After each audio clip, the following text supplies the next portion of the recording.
Amigos de Cuatro Vientos, bienvenidos a la segunda transmisión que estamos haciendo en vivo desde la ciudad de Ensenada, Baja California, México. Muy amables por estar con nosotros. Ya sabe, le pedimos que si le gusta nuestra programación, pues comparta con quien usted crea que puede sacarle algún beneficio a este tipo de programas. Y también, pues, denos un me gusta, un like, como le dicen en los cibernautas, que ya tampoco son cibernautas, sino que son las audiencias. Muchísimas gracias por estar con nosotros, amigos y amigas. Vámonos ahora hasta la ciudad de México, la Ciudad de México, no sin antes recomendarles el programa que tuvimos hace rato con nuestros queridísimos amigos, los jornaleros y las jornaleras agrícolas del Valle de San Quintín. Están anunciando que existen las condiciones en este momento dadas para que vuelva a organizarse un paro general de labores de miles, de decenas de miles de jornaleros, al menos en el Valle de San Quintín. No se lo pierda, es un programa muy, muy bueno. Y bueno, nos permite de alguna forma pedirle una disculpa a nuestro queridísimo amigo Jesús Sosa Castro. Tuvimos que retrasarnos un poquito con él, pero Jesús, usted lo sabe, es un amigo, es un colaborador muy querido de Cuatro Vientos, siempre lo estimamos mucho, es muy bondadoso con nosotros. Muchas gracias, mi estimado Jesús, también por el mensaje de ayer, te lo agradezco muchísimo. Y bueno, pues el día de hoy, desde la izquierda, que es el programa cuyo titular es precisamente Jesús, que usted sabe es un activista social, un comunista de toda la vida, ¿sí? Es también un articulista y bueno, es un crítico también de su actual partido, del partido Morena, un crítico muy sagaz, muy constructivo, muy justo en sus comentarios. Muy positivo. Así es. Y bueno, está con nosotros porque, bueno, hay que hablar de este superpersonaje también del comunismo mexicano, que fue Arnoldo Martínez Verdugo. Usted sabe que la semana pasada ingresó a la rotonda de los hombres ilustres. Sí, efectivamente, hay que levantarse, mi estimado Jesús, cuando hablamos de Arnoldo. Y lo que está sucediendo con él es que, bueno, vamos a platicar precisamente de este homenaje que le hace el Estado mexicano a Arnoldo y a la familia de Arnoldo, y también, pues, obviamente, lo que va a suceder, comentarios sobre lo que puede suceder el próximo domingo 5 de junio, en donde se van a renovar 6 gubernaturas de 6 estados diferentes de la República, así como algunas presidencias municipales y diputaciones locales. Olga Alicia, bienvenida, muchas gracias. Gracias, Javier. Bueno, pues amigos, amigas de Cuatro Vientos, hoy vamos a hablar de una de las raíces más profundas y más rojas de este árbol llamado Movimiento de Reconstrucción Nacional. Es una raíz que viene del Partido Comunista Mexicano y que a lo largo de su trayectoria de liderazgo de Arnoldo Martínez Verdugo, que llegó a la Secretaría General de este partido en 1963, estuvo impulsando junto con sus compañeros, entre ellos Jesús Sosa Castro, que también formó parte de la dirección nacional de este partido comunista, estuvo impulsando la transformación democrática de México. Fue un partido al que se le negó su registro electoral, fue un partido que en 1976, cuando el sistema político mexicano estaba haciendo una crisis brutal, con un ridículo en la campaña electoral presidencial de José López Portillo, sin contrincante enfrente, como candidato único, iba solitito ahí en una farsa electoral, porque el único contrincante era el líder ferrocarrilero Valentín Campa Salazar, que contendía con las siglas del Partido Comunista, pero sin registro. Era un partido que lo tenían en la ilegalidad. Y en este contexto, Arnoldo Martínez Verdugo y sus compañeros de la dirección del PCM plantearon algo fundamental. México necesitaba una reforma política democrática profunda. Y en aquel momento se dio una ruta hacia la izquierda mexicana, de la izquierda mexicana, que le daba salida también a una crisis de la propia izquierda, golpeada perseguida, con cuadros muy jóvenes, líderes asesinados en una guerra sucia desatada por el Estado en la que estaban masacrando a los mejores líderes juveniles del movimiento de izquierda que optaban por la guerrilla, por otras formas de lucha ante la imposibilidad, ¿verdad?, de abrir cauce a la democracia por la vía electoral. Martínez Verdugo dijo: hoy lo más revolucionario es luchar por las libertades políticas. Y muchos militantes de la izquierda, muchos militantes del propio PCM, abrieron tremendos ojos porque decían: es que lo más revolucionario siempre será hacer la revolución. Y ellos planteaban una revolución socialista. Pero resulta que lo más revolucionario en ese momento era luchar por las libertades políticas. Y las libertades políticas significaba luchar también por el registro del Partido Comunista Mexicano, por una reforma electoral lo más profunda que se podía en ese momento. Y menciono todo esto para decir, querido Jesús Sosa Castro, que en realidad la historia tiene que corregirse, porque se dice que Reyes Heroles es el gran teórico de la reforma electoral que abrió cauce a la democracia en México y a la participación de la izquierda en el Congreso de la Unión. Y lo cierto es que las propuestas surgieron del equipo de líderes del Partido Comunista encabezados por este gran hombre, Arnoldo Martínez Verdugo, esencialmente un demócrata radical. Y sus aportaciones han sido como no reconocidas lo suficiente, porque él mismo era un hombre muy modesto, fue un hombre no protagonista, no le gustaba, a pesar de que fue candidato presidencial en 1982, a pesar de que fue diputado federal en 3 ocasiones y que fue dirigente histórico del Partido Comunista de 1963 a 1981, impulsor de la unidad de la izquierda, que dio pie a que con el registro del Partido Comunista surgiera el Partido Socialista Unificado de México y luego el Partido Mexicano Socialista y luego en una serie de alianzas que ya abarcaría después a los que se escindieron del PRI con la corriente democrática, al Partido de la Revolución Democrática. Este es el hombre constructor de la democracia unificada de la izquierda y de lo que hoy desembocó en 2018 en algo que él vio desde finales de los 60, la posibilidad de avanzar hacia la democracia de México por una vía pacífica y electoral. ¿Qué te parece esta fotografía de Arnoldo con doña Rosario Ibarra de Piedra? Otra gran luchadora. Qué cosas. Los dos fallecidos, sí, pero ejemplo de persistencia en la lucha y en las convicciones.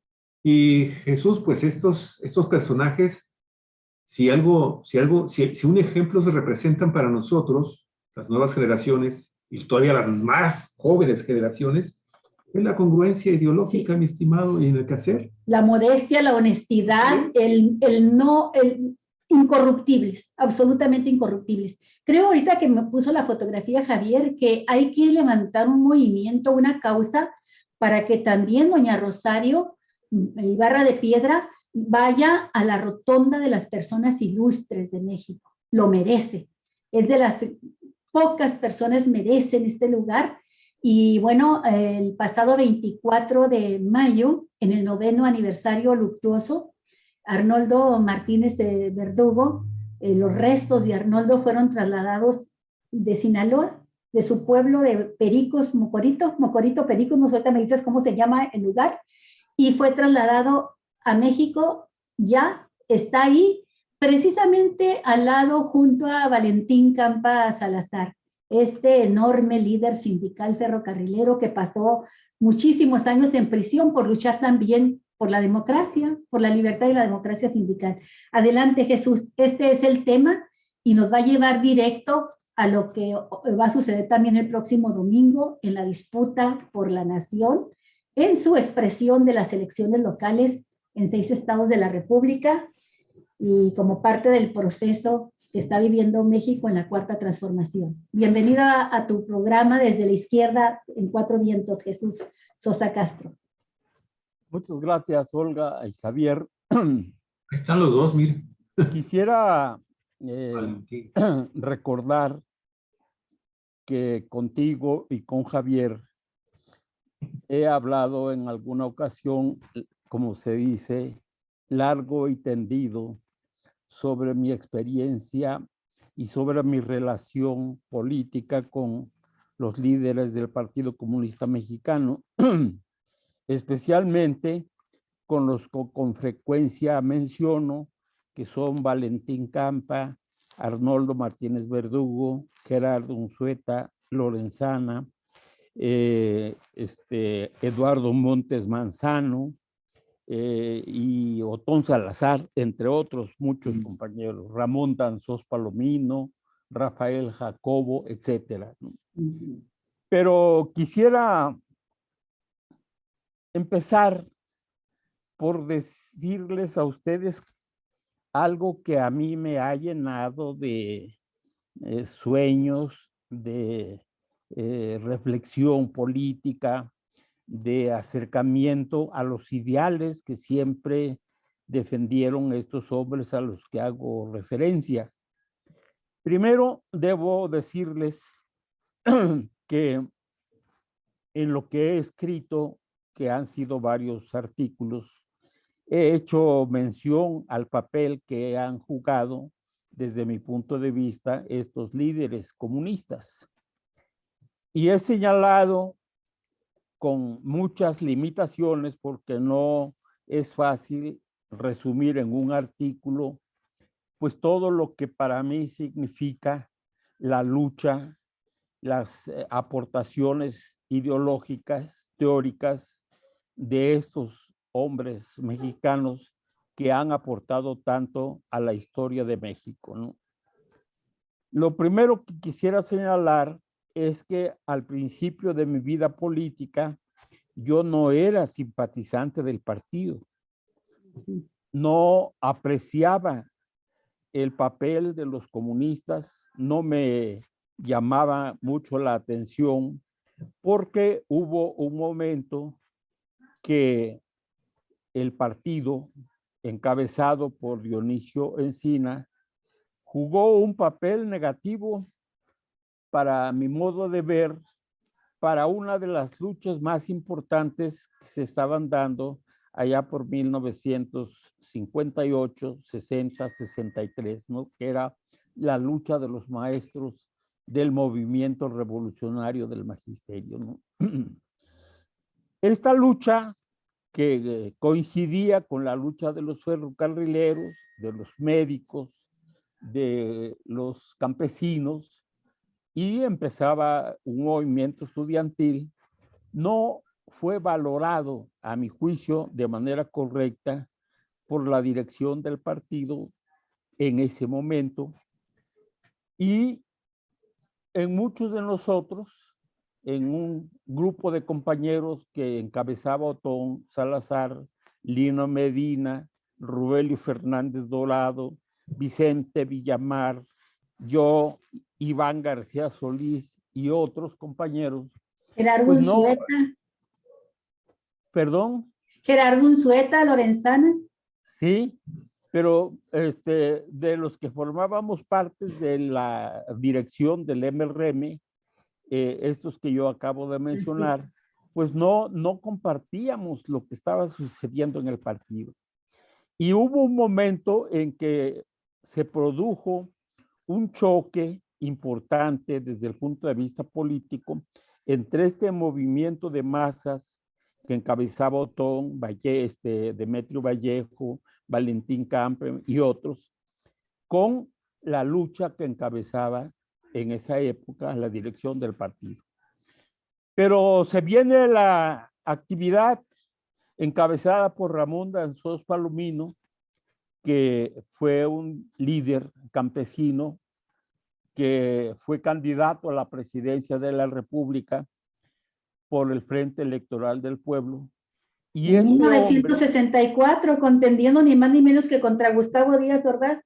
así es, y este hombre tuvo la capacidad de unir a su alrededor a una serie de grupos y de sectores, personalidades que no compartíamos toda la visión política de los comunistas y de otro sector progresista, pero que nos interesaba la lucha encabezada precisamente por Ramón Danzós Palomino. Y nos En el incorporamos a Frente eso. Electoral del Pueblo, ¿no? Sí, en el Frente Electoral del De Pueblo. donde fue también candidato a diputado Lucio Cabañas. Así es, ¿no? Entonces, nos incorporamos a ese trabajo junto con Ramón y esto nos permitió pues andar por varias partes del país y entrar en contacto con otros líderes que sí tenían un acercamiento muy importante desde el punto de vista político con Valentín Campa, con Arnoldo Martínez Verdugo y con los comunistas, con los viejos comunistas, Eduardo Montes. Montes, Gerardo Unzueta Lorenzana, etcétera, ¿no? Y allí nos encontramos con Lucio Cabañas y nos encontramos con otros líderes campesinos y poco a poco nos fuimos identificando y acercando a los posicionamientos del partido. De tal manera que cuando termina la campaña de Ramón Danzós Palomino, pasa el proceso electoral y nosotros que andábamos un poco inconformes con las políticas del PCM en esa época, nos fuimos convenciendo de la actividad, de la mística, de la lucha, del papel que estaban jugando los líderes del Partido Comunista Mexicano. Allí los vimos trabajar, los vimos ser perseguidos, los vimos estar encarcelados y los vimos estar al frente de las luchas populares. Y nos acercamos al partido, ingresamos al partido y yo de manera pues personal me llamó mucho la atención el trabajo que encabezaba en esa época Valentín Campa como dirigente sindical, Demetrio Vallejo y Otón Salazar, ¿no? Entonces yo me ligué al movimiento sindical y en esa condición me ingresé al Partido Comunista, me nombraron miembro del Comité Central y responsable del trabajo sindical del partido. Entonces, en esa condición, yo conocí de manera directa pues a los principales dirigentes de este partido, que ya para ese momento eran Valentín Campa, Eduardo Montes Manzano, Gerardo Unzueta Lorenzano y Arnoldo Martínez Verdugo. Los días y las fechas no las tengo muy claras, pero el hecho es que se viene el secuestro de Arnoldo por parte del Partido de los Pobres, con aquel asunto después de que asesinan a Lucio Cabañas y es secuestrado Arnoldo, y antes se habían secuestrado a Félix Bautista, que era uno de los enlaces entre Lucio Cabañas y el Partido Comunista Mexicano. Sí. Lucio, compañero Félix Bautista era miembro del partido, pero gente muy cercana a Lucio Cabañas, y Lucio lo nombró como el enlace entre el Partido de los Pobres y el Partido Comunista Mexicano. Lo secuestran primeramente a él, luego secuestran a Arnoldo, y entonces nombran en el Comité Central a un equipo de compañeros que se encarga de negociar con el Partido de los Pobres la liberación de los compañeros secuestrados, y allí aparece Eduardo Montes Manzano, el compañero que todavía vive, me parece a mí que era ¿cómo se llamaba este hombre que era muy cercano a Arnoldo Martínez Verdugo? Ahorita se me escapa su nombre, era periodista, esposo de una compañera periodista, se me escapa ahorita el nombre, y yo. Entonces, a partir de ese momento, entro en contacto con este grupo de negociadores del Partido de los Pobres y mi cercanía con el pensamiento, con la actitud, con la forma de ser de Arnoldo Martínez Verdugo, me llena, me atrae, me convence, porque yo trabajo de manera muy cercana a él, lo conozco a fondo más o menos, lo conozco como un hombre modesto, como un hombre trabajador, como un hombre libre, como un hombre de pensamiento crítico y en contra de, pues del dogmatismo que en esa época prevalecía en muchos de los partidos comunistas del mundo, ¿no? Y eso a mí me llenó de emoción y de identificación con él, ¿no? Entonces, para mí, Arnoldo formó parte de una visión personal de un mundo que para mí estaba lleno pues de emociones, de reflexiones, de esperanzas, de cambio. Y en esa condición, pues fuimos trabajando, fuimos incorporándonos muchos compañeros y poco a poco nos fuimos convirtiendo en un equipo cercano a Arnoldo, a Valentín, a Gerardo Unzueta Lorenzana. Y bueno, pues el trabajo nuestro siempre estuvo, digamos que bajo el mando, bajo la dirección crítica, bajo la discusión permanente con, con este pensamiento de Arnoldo Martínez Verdugo como el ideólogo, como el organizador, como el impulsor de una serie de acciones que iban más allá de lo que a simple vista veíamos, ¿no? Pero que nos inculcó a todo este grupo, pues una manera de hacer política, una mística revolucionaria. Dejábamos nuestro trabajo, nuestras familias, nos dedicábamos al trabajo profesional sin percibir salario, perseguidos siempre por la policía. Nuestras casas, nuestros domicilios estaban permanentemente vigilados por la policía, con órdenes de aprehensión y demás, ¿no? Y en esas condiciones, pues fue formándose un núcleo de dirigentes que finalmente llegan a la conclusión de que, siendo el PCM el instrumento político con mayor autoridad política, debería convocar a otras fuerzas para unirse en un gran destacamento político organizativo que pudiera combatir y luchar en contra del poder absoluto que representaba el PRI y las fuerzas que estaban instaladas en el gobierno. Entonces, ya tú señalaste que sucedió con el PCM, los acuerdos que se tomaron, el surgimiento del PSUN, del PMS, del PRD, y bueno, pues después Morena, ¿no?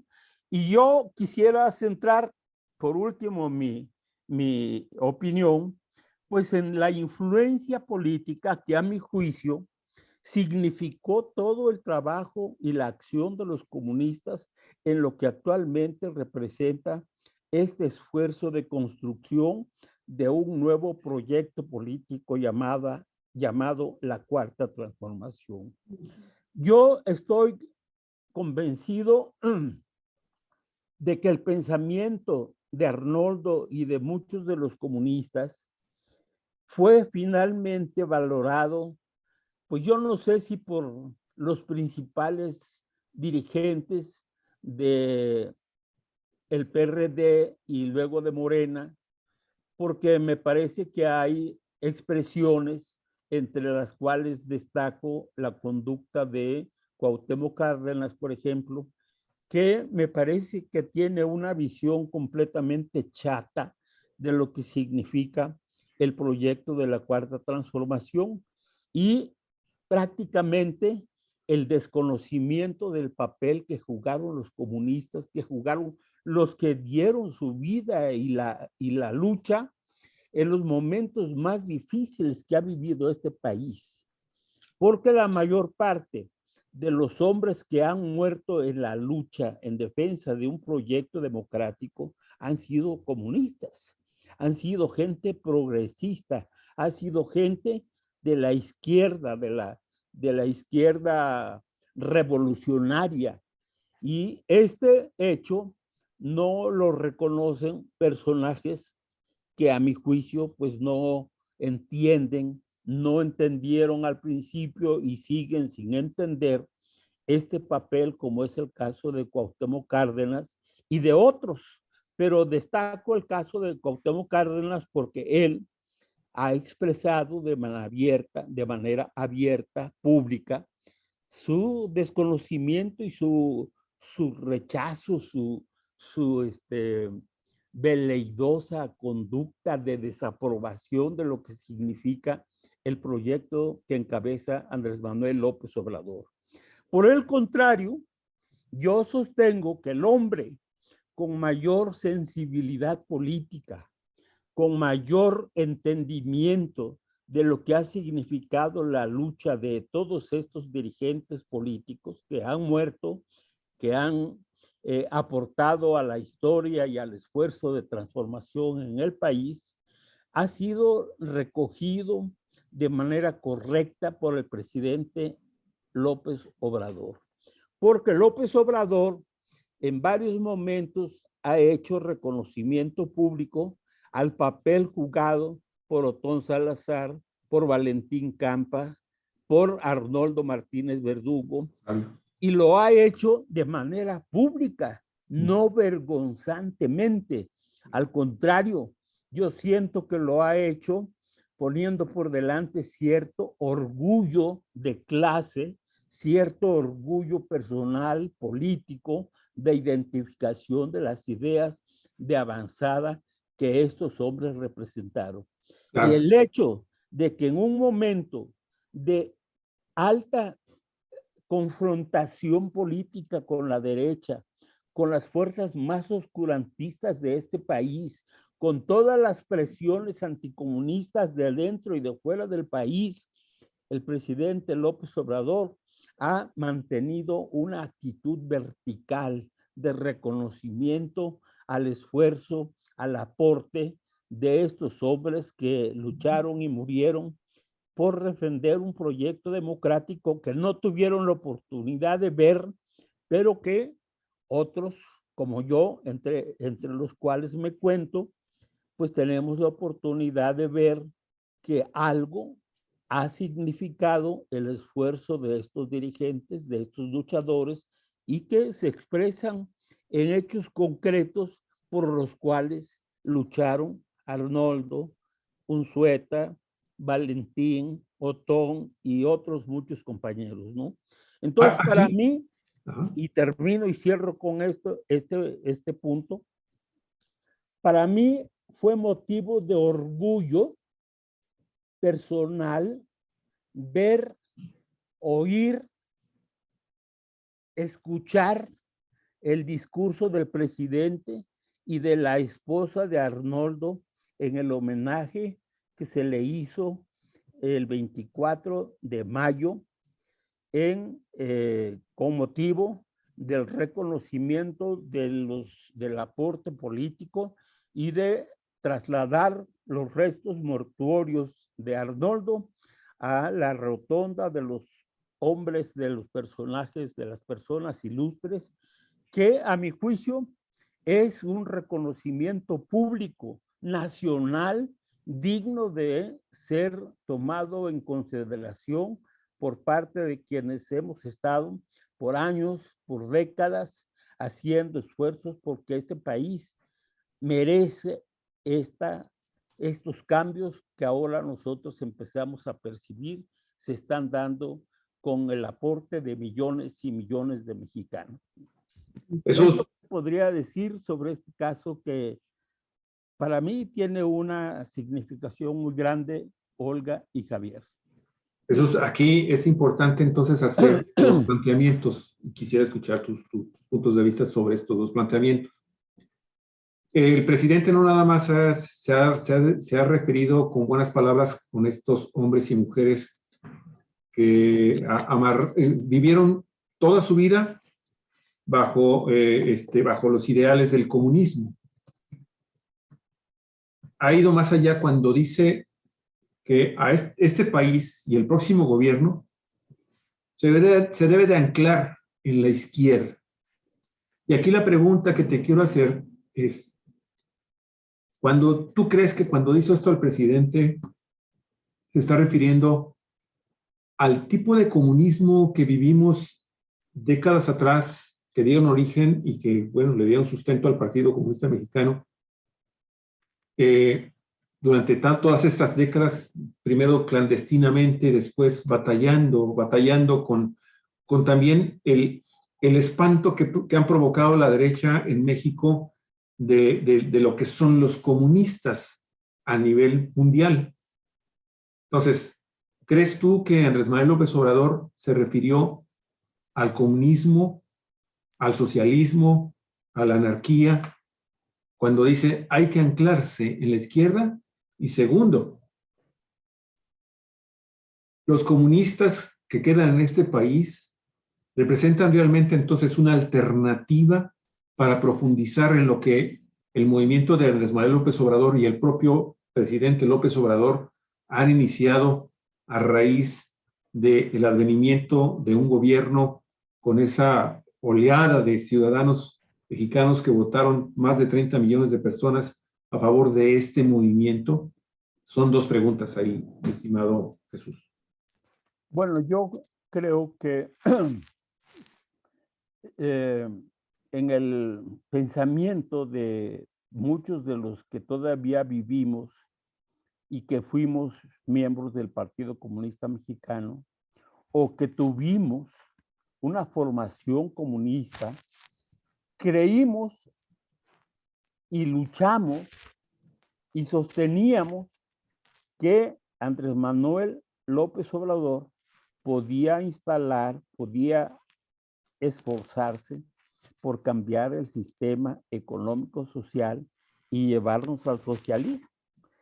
Todavía al principio del gobierno de López Obrador había compañeros comunistas que en sus escritos, en sus comentarios, daban por hecho que había esas posibilidades, incluso hacían una serie de señalamientos críticos porque veían que no se estaba hablando de lo que ellos creían que había que hacer, ¿no?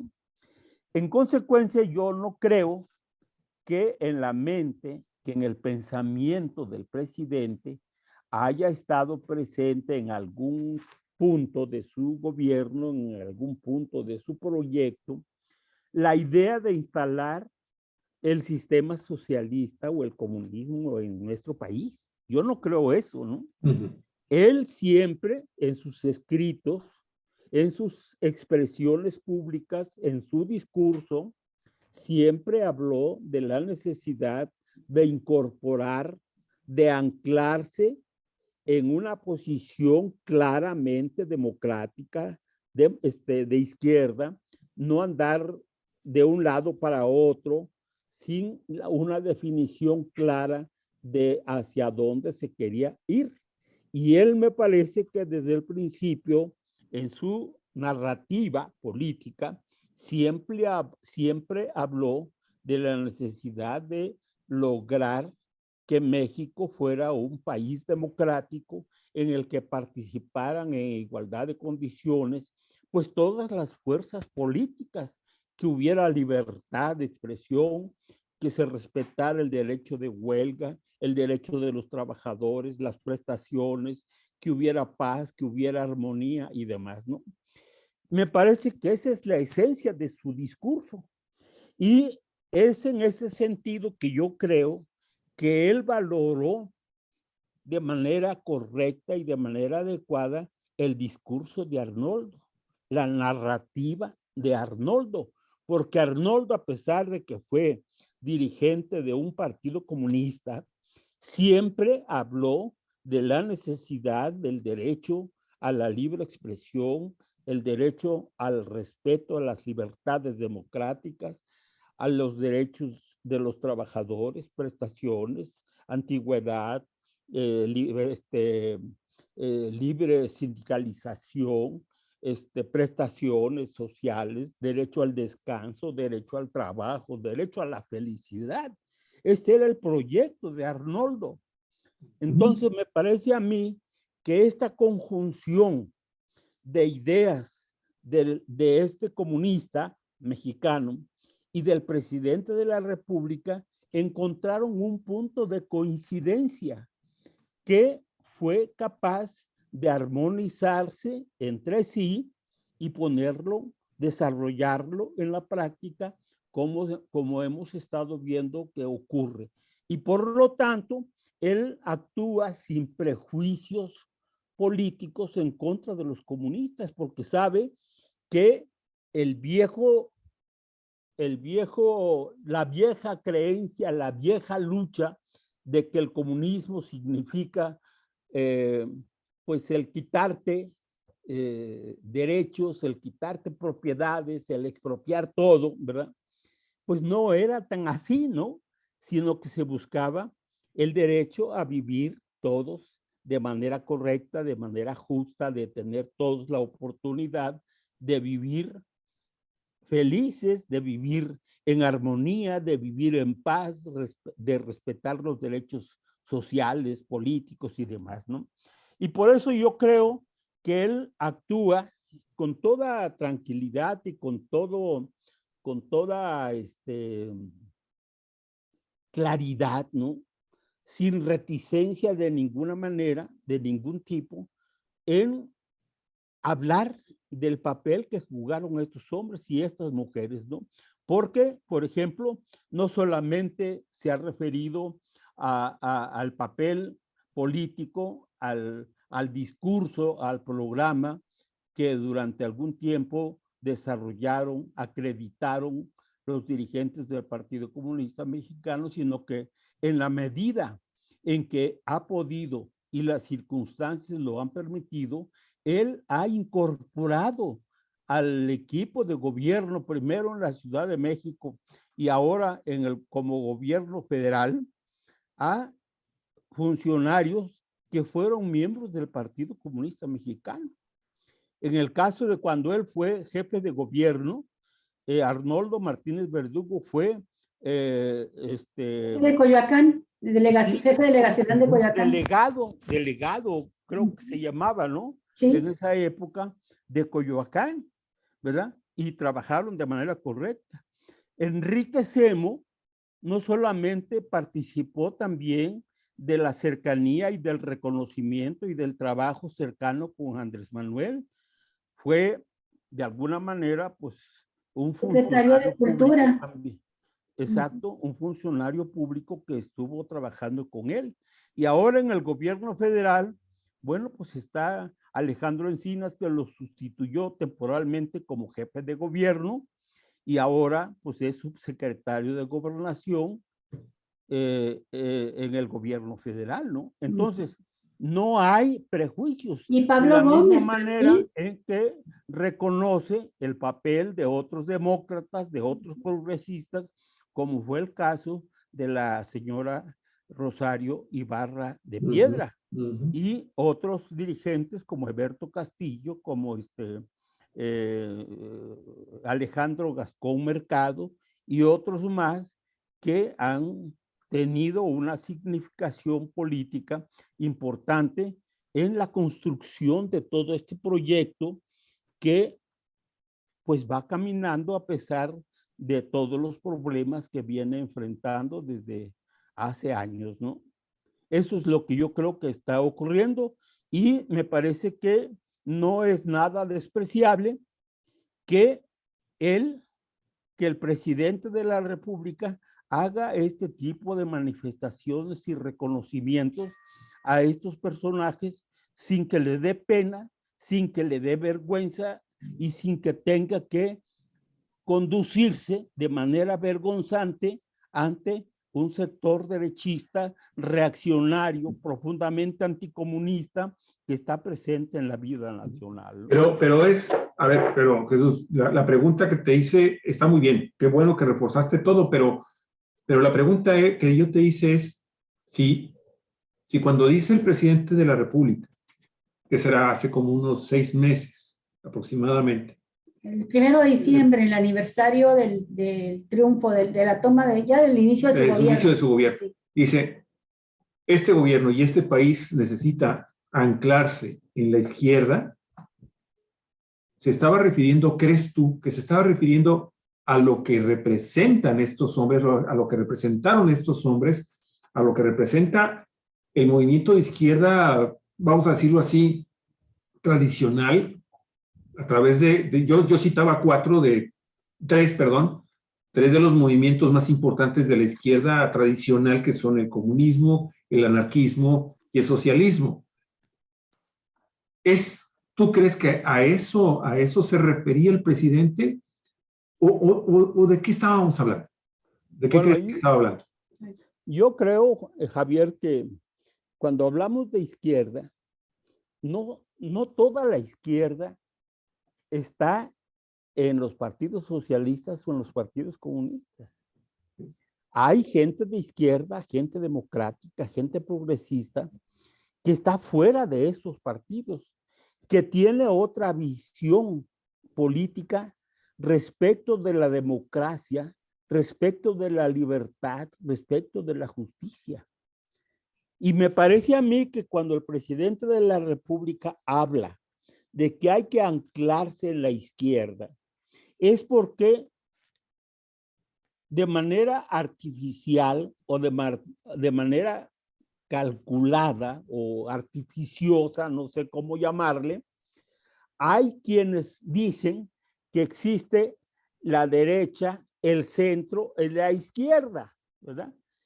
Han colocado de manera automática 3 fuerzas presentes en la vida política de todos los países: la izquierda, la derecha y el centro. Y para él, me parece a mí, como para muchos de nosotros, la derecha y el centro no son la opción que se requiere para nuestro país y para muchos países, porque estas corrientes conservadoras que están en el centro o en la derecha, ¿verdad?, pues han dado muestras de que no son capaces de entender y de resolver los problemas nacionales, porque sus intereses de clase no les permite ver de manera correcta, a profundidad, la necesidad de estos cambios que hagan posible que haya equidad y justicia en la sociedad.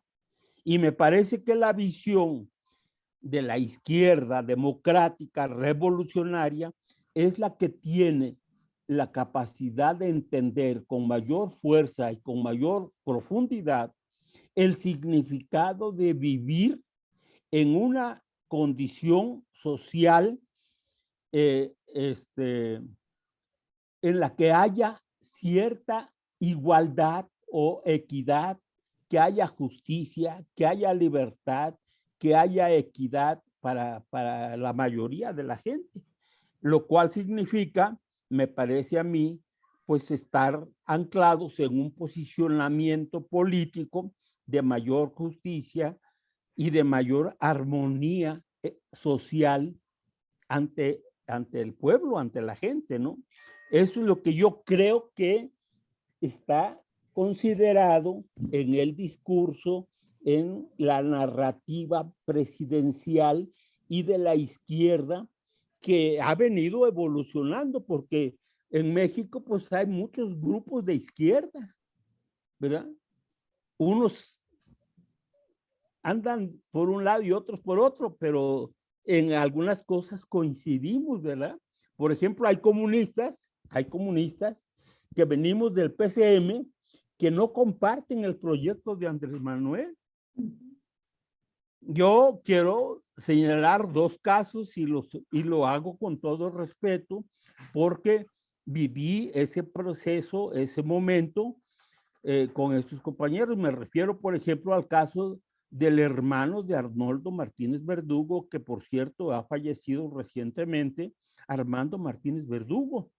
Armando Martínez Verdugo sostenía que el proyecto encabezado por Andrés Manuel López Obrador era un proyecto que generaba, que impulsaba el capitalismo salvaje, ¿verdad? Era la expresión máxima del capitalismo, que estaba engañando al pueblo, que lo estaba manipulando.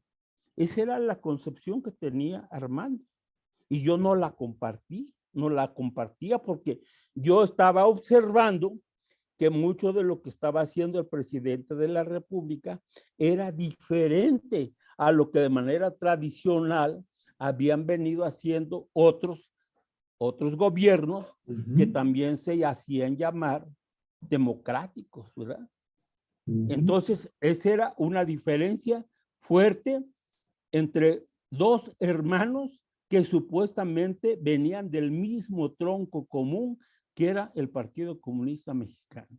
Y otro compañero que aún vive, que es Chuy Ibarra, Jesús Ibarra, un compañero dirigente del Partido Comunista Mexicano que vive en Monterrey, que es un demócrata, pero no comparte el proyecto de Andrés Manuel, ¿verdad? Lo critica en muchos de sus aspectos.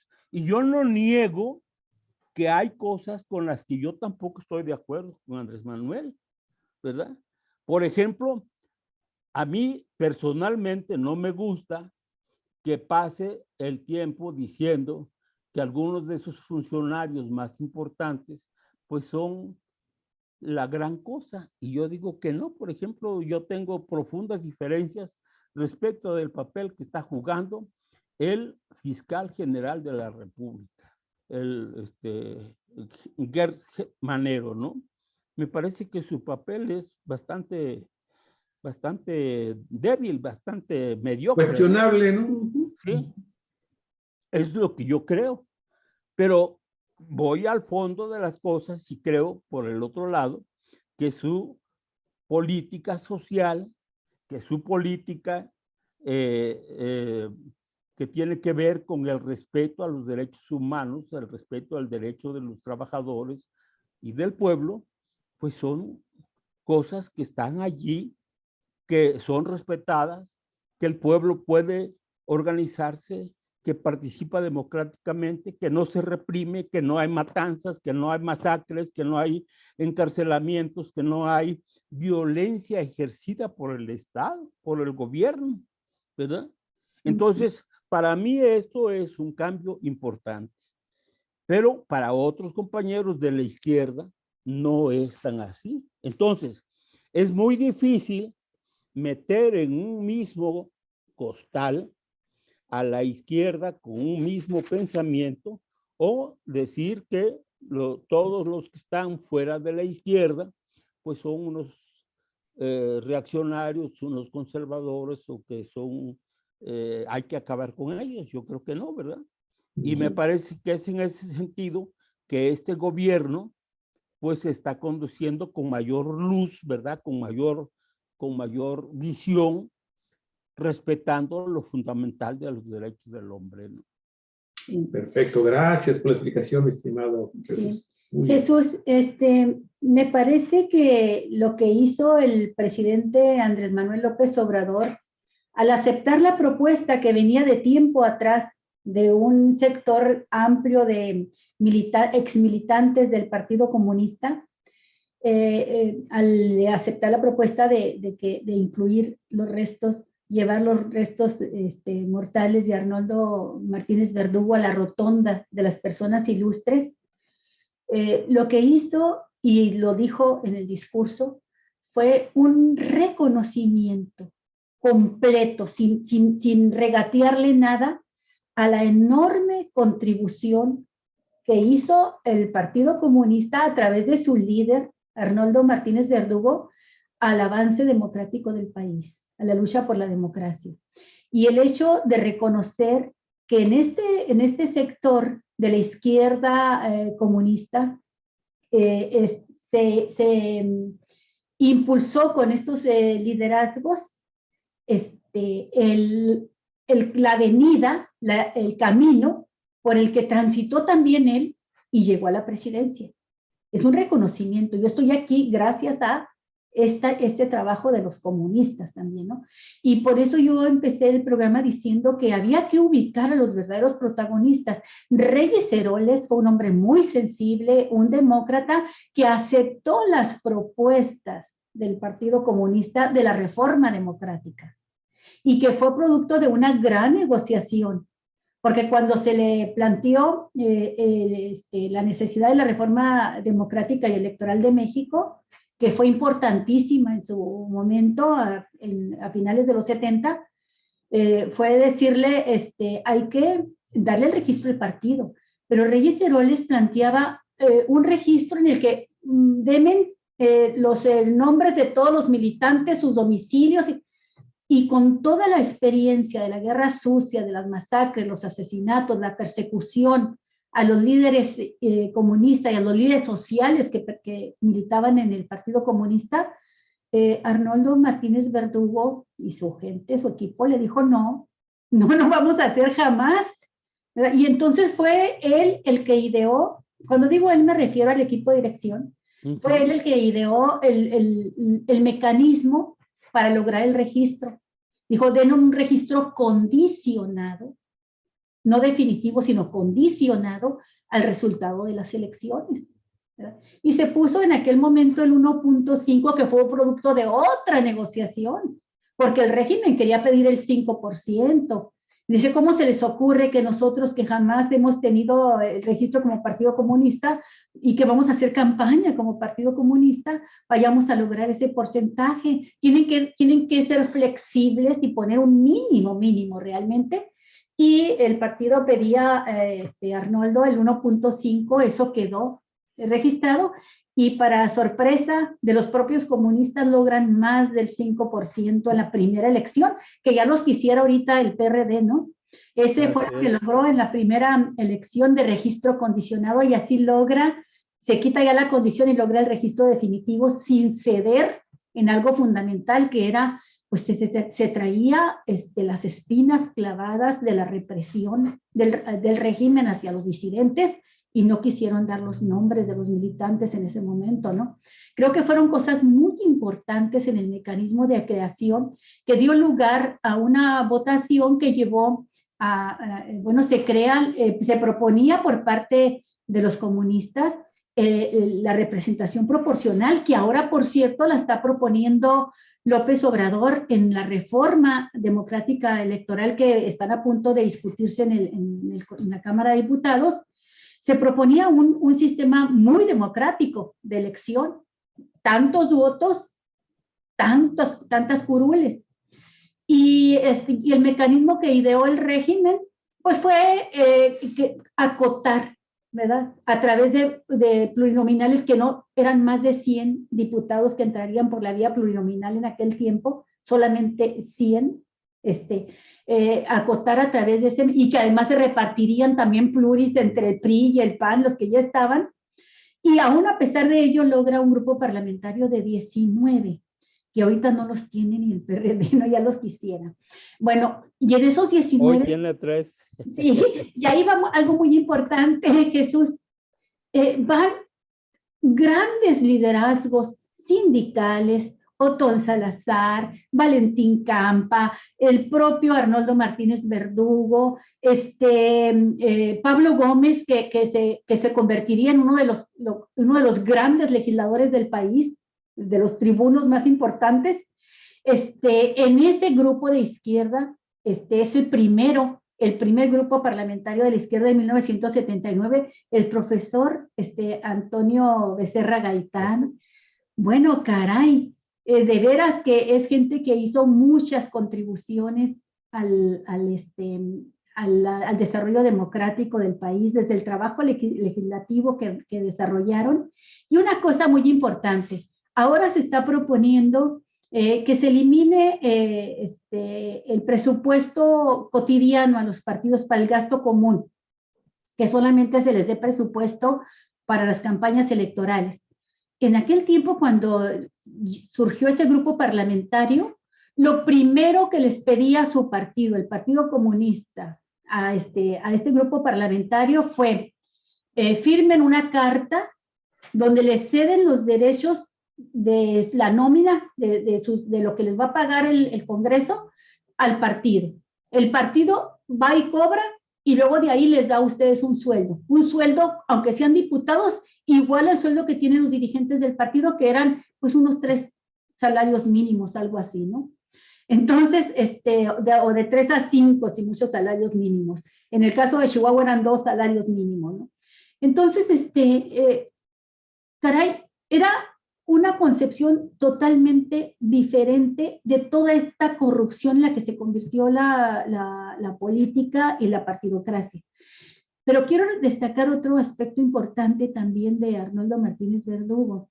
Creo que fue, cuando digo él, englobo a este equipo de dirección también, fue muy importante para romper con el dogmatismo dentro del partido. Enseñó a los nuevos militantes del PCM a pensar con mayor libertad y muy crítico hacia la propia historia del comunismo en el país, en el mundo. Y pues, ¿quién va a olvidar aquellas decisiones, acuerdos de Congreso del PCM pronunciándose en contra absolutamente de la invasión de la Unión Soviética a Checoslovaquia en 1968? Y después, años después, Afganistán, la entrada de tropas soviéticas a Afganistán. Y ahorita, si ese mismo partido estaría condenando enérgicamente la guerra a Ucrania. Y no porque estuviera a favor de Ucrania, sino porque está en contra de ese procedimiento, ¿verdad?, para tratar de la guerra, para resolver conflictos. Entonces creo que fue muy importante esa gran apertura, ese rompimiento con dogmatismos, que es otra de las cosas que caracteriza el pensamiento marxista de Martínez Verdugo. Dicho todo esto, creo que eso es lo que reconoce López Obrador en Arnoldo, y me llamó la atención que no hiciera mención a la corriente que venía del PRI, porque desgraciadamente esa corriente que venía del PRI, la corriente democrática, la que rompió con el PRI y se unió luego a todo este torrente de la izquierda socialista, comunista, para formar el PRD después del fraude de 1988. Bueno, pues tú ya lo dijiste, es lamentable cómo está envejeciendo, ¿verdad?, en todos los sentidos Cuauhtémoc Cárdenas. Y ya no se diga la decrepitud moral, intelectual de Porfirio Muñoz Ledo. Personajes que nunca se les dejará de reconocer la contribución que también hicieron a la democracia. Pero cuando hablamos de Arnoldo es que fueron congruentes, y como son congruentes los que vienen del Partido Comunista y están del lado de la 4T y están participando en este gobierno, caray, un ejemplo más representativo como al propio Alejandro Encinas, que lo reconoce López Obrador, ahí está. ¿Cuál es la diferencia? Yo quiero, a propósito de la pregunta que hacía Luis Javier Cruz Aguirre. Javier Cruz Aguirre, el Apache. Cuando dice Javier, ¿a qué izquierda se refería López Obrador cuando decía anclarse a la izquierda? Yo no creo que se refería a la izquierda comunista, porque hay diferencias muy grandes, y esas diferencias, la viuda de Arnoldo, Marta Recasens, lo subrayó muy bien en su intervención, en esta ceremonia del mayor nivel del Estado mexicano en el reconocimiento a Arnoldo en la rotonda de las personas ilustres. Cuando dice Marta, dice, se mantiene viva la utopía. Y por eso se representa la tumba de Arnoldo con una roca volcánica. Esa roca volcánica que representa la firmeza de los ideales y la lucha por llegar a la cumbre de una sociedad más justa. Y entonces habla ella de la construcción de una sociedad sin explotación, con igualdad, con justicia, con respeto a la dignidad humana, con todas las garantías de la seguridad y la calidad de vida de la que todavía carecemos los mexicanos, la inmensa mayoría de la población de México. Dice, esta meta es la que hay que seguir impulsando porque es la iniciativa transformadora de las masas, propiciando su autonomía y su respeto a la diversidad. La gran diferencia es que para López Obrador, el problema de todos los problemas es la corrupción. Y para los comunistas, lo recuerda Marta Recasens hablando de Arnoldo, el problema es la explotación, la división social en clases, el hecho de que exista una burguesía y ahora neoliberal transnacional, sometiendo, explotando a las inmensas mayorías de los trabajadores, ¿no? A la inmensa mayoría del pueblo, incluidas las pequeñas y medianas empresas. Entonces, este es el camino que trazan de transformación profunda. Creo que por ahí va la diferencia. No sé cómo lo veas tú, Jesús, pero esa no es la que comparte López Obrador. López Obrador es de los que cree en un capitalismo humanitario, ¿verdad? En que puede darse, dice el neoliberalismo, no, ¿verdad? Pero todavía la semana pasada tuvo un desliz y dice, el neoliberalismo no sería tan malo, no sería del todo malo si no hubiese tanta corrupción. Para él el problema es la corrupción y para los comunistas, marxistas, la corrupción es parte inherente del capitalismo también, ¿no? Entonces creo que no es a esa izquierda a la que se refiere, pero sí se refiere a una izquierda donde caben todas las izquierdas. Él sí se refiere a un proceso de transformación donde incluye a los comunistas, a los cristianos, al nacionalismo revolucionario. Aunque no lo crean las feministas, pero incluye las causas de transformación de la emancipación de la mujer. En fin, una serie de izquierdas que como tú dices, son muy amplias, Jesús. Pero a mí me gustaría que, siguiendo esta línea de pensamiento de la contribución que dio el comunismo mexicano representado en Arnoldo, hablásemos también de este proceso electoral que viene el día 5, el domingo próximo, y lo que significa en esta disputa por la nación que se está dando de manera muy clara y con López Obrador a la cabeza. Permíteme porque hice dos preguntas, estimado Jesús. Yo te hice dos preguntas. La primera, pues está contestada por creces. La segunda es, y dogmas más, dogmas menos, me gustaría saber si finalmente la izquierda a la que se haya referido Andrés Manuel López Obrador, finalmente está lista para asumir el papel histórico, el rol histórico que le está dejando como herencia, como legado al pueblo mexicano, al proyecto político mexicano, Andrés Manuel López Obrador. Bueno, primero quiero compartir plenamente la parte analítica que hace Olga respecto del papel de Arnoldo y el discurso de Marta Recasens. En mi texto que escribí sobre Arnoldo y sobre AMLO, traté de reconocer justamente el papel del discurso de Arnoldo en la expresión, en la narrativa, en el dispronunciamiento que hizo Marta Recasens, ¿no? Allí hablo de que es el pensamiento redivivo de Arnoldo.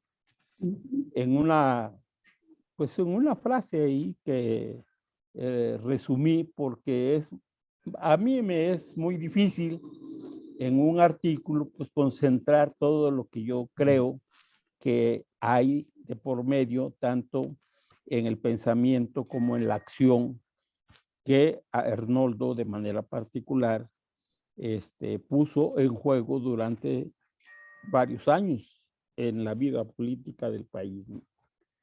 Pero quisiera también referirme a lo que el presidente señala de manera consecutiva, de manera cotidiana, mejor dicho, ¿no? Él en su pensamiento habla de manera recurrente de su visión un poco cristiana de la política, ¿no? Él habla y pone como ejemplo la política, la actitud de Jesús luchador, El de Nazaret. Jesús de Nazaret, ¿no? Ujú. De ese Jesús. El carpintero. El De carpintero, ese el Jesús luchador. humanista, mi estimado Jesús. Sí. El Jesús humanista. Sí. Uh-huh. Entonces, no encuentro yo una identificación, por lo menos expresiva, por parte del presidente respecto de acabar con la explotación del hombre por el hombre. Eso es verdad. Ujú. Pero tampoco creo que esté en el punto del que señalaba mi querido amigo Armando Martínez Verdugo, que sea el presidente de la República el defensor, el impulsor de la más alta expresión del capitalismo salvaje. Yo no creo que sea Claro, así. ese es un discurso que tiene también el zapatismo, ¿no? Muchos zapatistas Sí, tienen ese sí, discurso. sí, sí.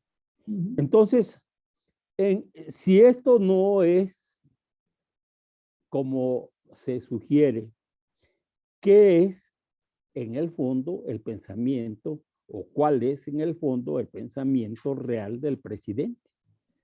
Y estoy de acuerdo con Javier de que, a mi juicio, también el presidente López Obrador es un líder humanista, es un dirigente humanista. Ujú. No es un dirigente socialista, social cristiano, centrista, derechista, no. Él está poniendo en el centro de su discurso, de su pensamiento, de su acción, el derecho, la justicia, la libertad del pueblo. Ujú. Me parece que en eso se resume su pensamiento, ¿no? Sí. Ahora bien, esto lo lleva, me parece a mí, a chocar con varias cosas que él no se ha podido desprender de ellas, ¿no? Por ejemplo, este problema de hablar casi siempre de que Biden es un hombre sensible, Bueno. humanista, igual que él, bueno, respetuoso. No, no es así, es un cabrón, ese sí es Pero no lo puede decir él. eso sí, él sí es un defensor del capitalismo salvaje, ¿no? Y el presidente a veces, casi siempre que se refiere a Biden, habla muy bien de él como si Biden Lo y mismo él, hablaba de Trump, también decía así. ¿sí? Es lo que yo creo que entiende él por diplomacia y por no Sí, ir a jalarle los cabellos al león, ¿no? exacto. Y se entiende, ¿verdad? Que él no quiera pues, llevar las cosas a una confrontación que se pueda manejar de otra manera y parece ser que no lo está haciendo mal en ese sentido, ¿no? Pero cuando él habla para un público más allá de los diplomáticos, Ujú. de que Biden es tal y Trump también y otros dirigentes políticos de otros países que representan los intereses del gran capital, pues me parece a mí que ahí sí se está haciendo fuera de la basinica el presidente de la Casa Blanca, ¿no? Entonces, hay ese tipo de contradicciones, pero repito, no es un problema que no puede o que no puede dejar de valorar los aciertos y las cosas positivas que me parece que se están haciendo, ¿no? Y muchas de ellas están a la vista de todo mundo, ¿no? Ujú.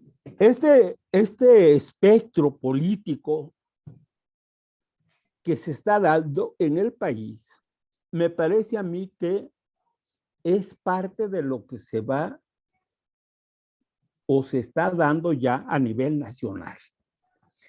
Y el esfuerzo por desarrollar un gobierno, un posicionamiento democrático, acabar con lo que tú correctamente llamas la corrupción como parte del sistema capitalista, pues es parte importante, me parece a mí, que está entrando en un proceso de crisis terminal. Y lo que va a ocurrir en el próximo domingo, el 5 de junio, me parece que va a ser precisamente eso. Va a mostrar que la corrupción como parte del ejercicio gubernamental de un sistema podrido, acabado, desprestigiado, desacreditado en el país, está alcanzando su punto de muerte. Y yo creo que si no hay intento atrabiliario, grotesco de fraude, vamos a ganar las 6 gubernaturas. ¿Por qué lo digo? Porque, bueno, pues ustedes saben que en el caso de Aguascalientes hay 2 hechos nuevos que se acaban de presentar y que hay que valorar. Primero, una carta de los priistas que critican, de los panistas que critican haber hecho la alianza con el PRI en el caso de Aguascalientes y están señalando la necesidad de no votar por la coalición Va por Aguascalientes, o sea, Va por México, ¿no? Ese es un elemento digno de ser tomado en cuenta. Y el otro es que la candidata del PT y del Partido Verde, que en conjunto sumaban cerca del 5% de los votos, ha renunciado a la candidatura y llama a votar por Nora, ¿cómo se llama? Rubalcaba. Rubalcaba. Rubalcaba. Nora Rubalcaba para gobernadora de Aguascalientes. Ujú. Y eso me parece a mí que pone en Desempata. la picota la candidatura de Tere Jiménez, que es una vieja corrupta, desacreditada totalmente en el estado de Aguascalientes. Algo similar está sucediendo en Hidalgo y en Durango, en donde también las críticas de los priistas contra los panistas y los panistas contra los priistas ya está apareciendo, están llamando a desconocer a Alito Moreno como su dirigente principal. Hay una crisis interna en el Partido Revolucionario Institucional y si esto se profundiza, la coalición Va por México me parece que va a llegar toda descalabrada al proceso del 2023 y consecuentemente al 2024, ¿no? Entonces, este periodo electoral del 5 de junio, más el del año próximo del Estado de México y de Coahuila, me parece a mí que son indicadores de que la corrupción como parte fundamental del sistema capitalista está llevando a los que sostienen a estas coaliciones partidistas a un estado de crisis y de descrédito nacional que posibilita el triunfo de una fuerza democrática crecientemente presencial, que es la que encabeza Morena y sus aliados. Lo cual no quiere decir, Olga y Javier, que estén resueltos los problemas de la profundización y de la garantía de que el proyecto de la Cuarta Transformación ya está logrado. Me parece que no, porque sigo sosteniendo que un proyecto como el de la Cuarta Transformación, como el que se quiere a través de este cambio, no va a poderse lograr si no se cuenta con un instrumento partidista, con una formación ideológica y política lo suficientemente fuerte para garantizar que no haya una regresión y que no ocurra lo que ha ocurrido en otros países, como en Ecuador, por ejemplo, donde pues un triunfo democrático de pronto se convierte en una derrota política porque no se organiza la gente, porque no hay partido, porque se despreció el papel de los cuadros políticos, sociales, sindicales, populares, etcétera, y todo quedó en las cúpulas. Y en México, en Morena, por desgracia, no hay organización de base sólida, no hay cuadros que estén fincados en el respeto y en el contacto permanente con la lucha de masas, con las luchas del pueblo, sino todo se está decidiendo a través de las cúpulas políticas, ¿no?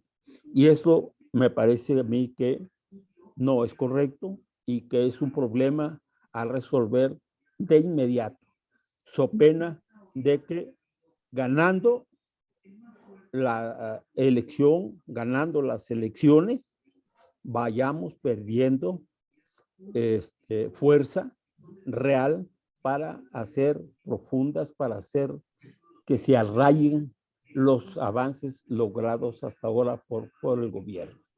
Esa es mi opinión, Olga y Javier. Pues muy bien, Jesús, ya tendremos chance de ver si te pasas de optimista o si tenías toda la razón. Será la encuesta la verdadera, no una encuesta, sino la voluntad real de los ciudadanos que nos diga el resultado, ¿no? Ya sabiendo cómo votaron el domingo, cómo habrán de votar. Y ya tendremos chance de analizar esto en el próximo programa, Jesús. Sí.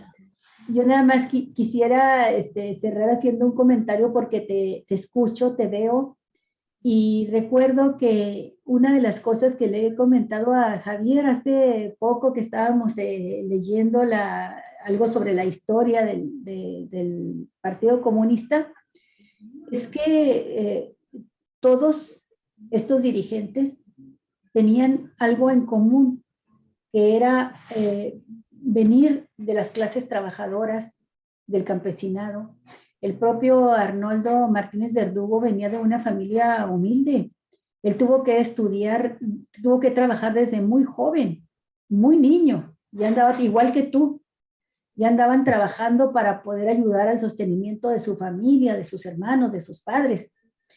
Y cuando se va de Mocorito, del pueblo de Pericos, Mocorito, Sinaloa, se va a México en una edad también muy joven, un adolescente, bueno, este es lo que tienen en común. Lo otro es una gran inteligencia y una capacidad y una sed intelectual de conocimiento, y se convierten en autodidactas, ¿verdad? Se convierten en grandes intelectuales, pero no vienen de las universidades. Bueno, no todos, ¿verdad? Tenemos el caso de Semo, Enrique Semo y otros que hicieron doctorados y estudios académicos tremendos, pero estos cuadros dirigentes crean obra, se convierten en editores, en historiadores, y es una formación autodidacta. Y siendo trabajadores tienen que trabajar para pagar sus estudios, los que logran estudiar algo, y algunos tienen que renunciar a continuar una carrera, como el propio Arnoldo, que tiene una formación muy interesante porque es un político, un teórico, un práctico también, traza línea política, pero también era un artista. Su primera inquietud fue ser pintor y entró a la escuela de la Esmeralda, ¿no? A estudiar para ser pintor. Y de ahí viene también una relación muy fuerte que hace con artistas mexicanos que son comunistas, algunos desde antes de que él. Ellos lo atraen al Partido Comunista. Y cierro diciendo que en la rotonda de las mujeres y hombres ilustres, de las personas ilustres de México, hay muchos militantes del Partido Comunista o de la izquierda socialista. Nada más que aparecen reconocidos como artistas, como David Alfaro Siqueiros, por ejemplo, muralista, como Diego Rivera, que también fue militante del PC, como Silvestre Revueltas, que es músico, un gran músico. No está ahí su hermano, el gran literato y comunista José Revueltas, pero ahí debe de estar. Está Alberto Castillo, que no fue del PCM, pero fue fundador del Partido Mexicano de los Trabajadores y después se unifica en el Partido Mexicano, el del PMS, ¿no? El Partido Mexicano Socialista. Entonces creo que esta parte rica de la historia de México hay que subrayarla porque a fin de cuentas sí es la raíz más profunda en el pueblo mexicano de la lucha por la democracia, además de que fue el primer partido político, no el primer partido comunista, el primer partido político que se fundara en nuestro país. Bueno, no es cierto, estaba el Partido Liberal, ¿no? Pero de los que trascendieron después fue el primer partido constituido en México en 1919. Ya después el Partido Liberal sería traicionado y convertido en PRI, ¿no? Como lo fue y traicionado por el PRD, que se traiciona a sí mismo, ¿no? Pues Jesús, ¿con qué concluyes tú? Mira, yo concluiría con una reflexión que me parece que es correcta, ¿no? De todas las corrientes políticas existentes en los últimos 50 años, por lo menos, ¿no? Me parece que la corriente que tiene más que decir respecto de su trabajo y de su aportación a la historia y al país es la corriente de los comunistas, ¿no? A pesar de todos nuestros errores y a pesar de todas nuestras debilidades, pero no todos pueden decir que hicieron algo importante en la vida nacional. Y me parece que los comunistas tenemos mucho de qué sentirnos orgullosos y está a la vista de todo México, de todo mundo, el aporte de las personas que tú has señalado y que, bueno, ahí está su historia, ahí están sus hechos, ahí está su vida, perseguidos, encarcelados, asesinados, desaparecidos. Y a pesar de todo, pues presentes en la lucha por la transformación de México. Y por lo tanto me parece que es legítimo que nosotros hagamos este tipo de reconocimiento a nuestros camaradas que ya se fueron, que se adelantaron, pero que dejaron su huella y que siguen presentes en esta vida de nuestro país. Sí. Eso es todo lo que puedo decir. Muy bien, pues yo simple y sencillamente trataré entonces de contestar que en realidad la izquierda mexicana está en proceso de una reestructuración completa. Efectivamente, las izquierdas tienen un espectro muy amplio en cuanto a la percepción de lo que requiere este país.